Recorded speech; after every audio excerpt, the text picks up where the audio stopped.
Hello everyone and welcome back to my info zone. So आज जो हम topic करने वाले हैं वो सुनने में शायद थोड़ा सा आपको सिंपल लगे, बट कई बार इसमें काफ़ी कंफ्यूजन हो सकती है। तो आज हम क्लैरिटी से समझेंगे कि मच, मोर, मैनी या मोस्ट कहाँ पे यूज़ होता है। So let's start the video. So इस वीडियो में हम सबसे पहले स्टार्ट करते हैं 2 वर्ड से। First is many and second is much. तो मैनी जो वर्ड है that is always use with the countable nouns. Countable आपको पता है कि जिन चीज़ों की हम गिनती कर सकते हैं, जिनको 1 2 3 में काउंट कर सकते हैं, उनके साथ हमेशा हम मैनी वर्ड का यूज़ करेंगे। और मच वर्ड का यूज़ होता है हमेशा अनकाउंटेबल नाउन्स के साथ। अनकाउंटेबल मीन्स जिनको हम वे कर सकते हैं, मेजर कर सकते हैं, but we can not count them, जिनकी गिनती 1 2 3 में नहीं होती है बट केजेस में या लीटर्स में एक्सेट्रा इस तरह से होती है।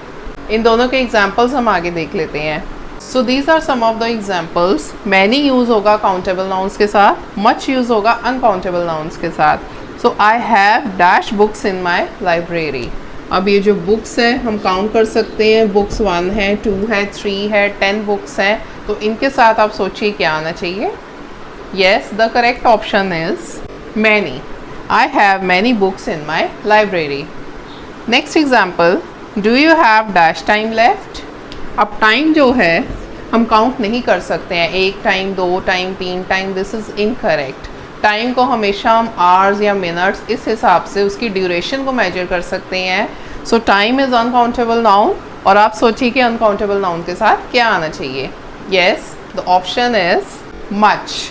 Do you have much time left. Third one, she takes dash sugar in tea. वह चाय में काफ़ी शक्कर लेती है। अब काफ़ी बताइए आप, मैनी या मच में से क्या आना चाहिए। Yes, right. Sugar is again uncountable. Sugar को भी हम केजेस में मेजर कर सकते हैं, वे कर सकते हैं, इसलिए यहाँ पर भी मच आएगा। तो आई होप आपको मैनी एंड मच का कंसेप्ट तो क्लियर हो गया है। अब इससे आगे हम मोर एंड मोस्ट के बारे में सीख लेते हैं। So next 2 words we are going to discuss more and most. अब इनका मतलब क्या होता है। मोर का मतलब है when we are comparing 2 things. जब हम 2 चीज़ों का कंपैरिजन करते हैं उसमें हमेशा हम मोर वर्ड का यूज़ करते हैं। और मोस्ट वर्ड कहाँ यूज़ होता है, जब हम किसी चीज़ की ग्रेटेस्ट डिग्री या ग्रेटेस्ट अमाउंट के बारे में बताना चाहते हैं। वो कोई चीज़ भी हो सकती है नॉन लिविंग, या कोई पर्सन भी हो सकता है। तो उस केस में हमें मोस्ट वर्ड का यूज़ करना पड़ता है। सो अब हम कुछ एग्जाम्पल्स देखेंगे। उन एग्जाम्पल्स के आंसर देखने के बाद या समझने के बाद आपको ये कंसेप्ट और अच्छे से क्लियर हो जाएगा। सो let's start with the first example, she is dash intelligent then her brother. अब हम जब ये कहते हैं कि वह अपने भाई से ज़्यादा इंटेलिजेंट है, it means we are making the comparison. इसका मतलब है यहाँ पर आएगा more. Second, winter is the dash wonderful season of all. Winter जो है सभी मौसमों से अच्छा मौसम है। अब सभी से अच्छा है, इसका मतलब हम उसकी ग्रेटेस्ट डिग्री बता रहे हैं, उसके अकॉर्डिंग यहाँ पे हमारा वर्ड आना चाहिए most. Basketball is a dash physical game than fishing. अब इस सेंटेंस में भी हम बास्केटबॉल और फिशिंग में कंपैरिजन कर रहे हैं।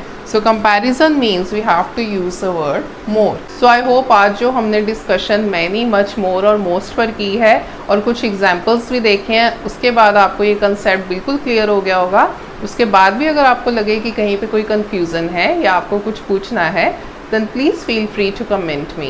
So I'll be waiting for your comments. Please like, share and subscribe my channel. Thank you and have a very nice day.